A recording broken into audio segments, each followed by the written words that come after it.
This is my audience. And now I hand the phone over to my camera person. Hello, I am Kristina Nathaniel, and today I will be giving a policy speech on corporal punishment. If you strike an animal, it's called cruelty. If you strike an adult, it is called an assault. If you strike a child, it is called discipline. Even though the brains behind this quote is unknown, the reasoning behind it is not. Corporal punishments are affiliated with the deliberation inflict of pain on a child as a method of changing behavior. This method includes a wide range of punishments such as slapping, kicking, hitting, punching, and also contains the use of various objects as in thick wooden boards, paddles, belts, sticks, and or painful body positions. During intense research on my topic, I have gained knowledge that corporal punishment comes with a variety of effects, as in leading to abuse, can unintentionally cause serious physical damage, trains the child to become abusive, and even spanking could lower the child's IQ level. Now you may be wondering, why should you support remaking the Texas Educational Code 37? Because, most importantly, corporal punishment is being misused in the school area, and for two, it also perpetrates the cycle of abuse. Now think about it. Would you allow someone else other than yourself to lay hands on your child?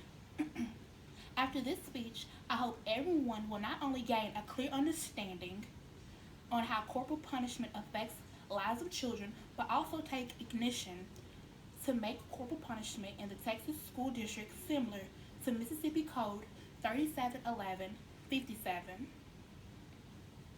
Now I would like to present my visual aid. Mississippi versus Texas corporal punishment.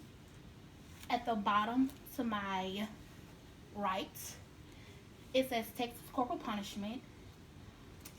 It is defined as physical pain by hitting, slapping, or any other physical force used as a means of discipline. Excludes physical pain by reasonable athletic training, competition, or physical education. Child only can be opt out if parent or guardian has written and signed statement forbidding. And to my right bottom, it has the Mississippi Corporal Punishment Law, defined as reasonable use of physical force by a teacher or principal when it's needed to maintain discipline, enforce school rules, or protect the teacher or student from destructive students. Next, it says, must have a witness present when doing corporal punishment. Third, parent or guardian may sign a permission slip for child to be opted out. And lastly, is not considered child abuse in Mississippi when teachers or principals use reasonable corporal punishment or any other method to discipline or control students. Thank you. I will now explain how this law negatively affects lives of children who are affiliated with the Discipline Law and Order Code. Mentioned in American Psychological Association, the case of corporal punishment, according to Murrell A. Stratus, adolescents who receive physical punishment are 3 times likely to grow up to abuse their own children. Stratus' study found that even 7% of non-spanked adolescents grew up to abuse their children, whereas to the 24% who are spanked. Spanking the child also teaches them that it's okay to hurt people, as well as can lead them to believing you solve problems by hitting. In the future, these children may continue this way of thinking in adulthood, causing them to hit their significant other or their children. However, the vast majority of people, whether they receive corporal punishment, physically punishment, or not, are unlikely to abuse their children. Corporal punishment has an impact on child's cognitive development, according to Mally J. Paschwell, titled Corporal Punishment by Mothers and Child cognitive development, noted that children who were spanked were less capable to keep up with the cognitive development level expected for their age.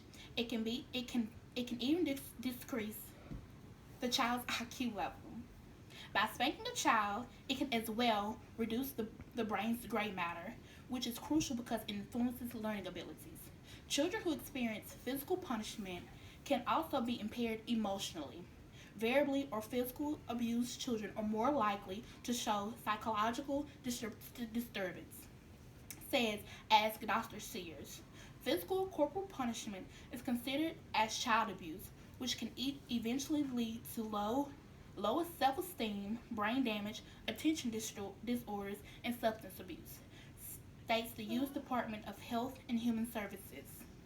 This this can also cause poor social skills, anxiety, and depression.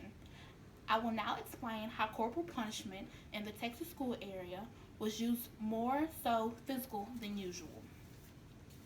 In KXAN, Mom says Texas schools corporal punishment went too far. Michelle Decker, a Roosevelt ISD mother, began speaking out against the school district when the assistant principal used physical excessive force when disciplining her fifth grade son through corporal punishment.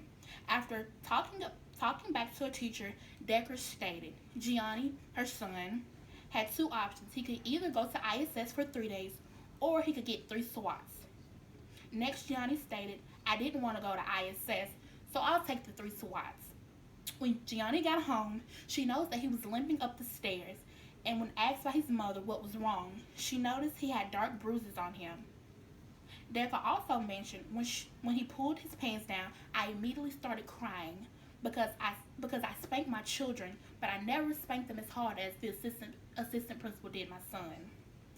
Mentioned in Lawyers Mississippi Laws on Corporal Punishment in Schools, in Mississippi, Michelle Decker actually could have filed a lawsuit against the school district because in Mississippi, the state do allow corporal punishment, but it must be used reasonably and responsibly. But in Decker and Gianni's case, the corporal punishment received ended up leaving bruises and unable for him to barely walk. This corporal punishment would be taken as child abuse instead of corporal punishment. Now let's talk about how to reinforce discipline in the school district without corporal punishment. According to www.ash.com, when the children do misbehave, we should confront them privately and in a gently manner. This means you should not discipline the child when you are angry. Disciplining the child also requires the right motivation. When a child misbehaves, remember, it is usually not on purpose to bother you or to make you become angry. It is a possibility that the child is unaware of the rules, frustrated, tired, hungry, or overwhelmed. If you assume the child is mostly good, but have bad moments at times, you will find yourself become less angry and resorting from punishment as a disciplinary tool. Remember, serenity is the key. Most importantly and foremost, give lots of attention to positive behavior and also discipline them firm but kindly. Transition. In conclusion, during my speech, I have given you enough information to make an informed decision on banning the Texas Education Code Chapter 37, Discipline, Law, and Order, and now I will summarize on why the law should be illegal.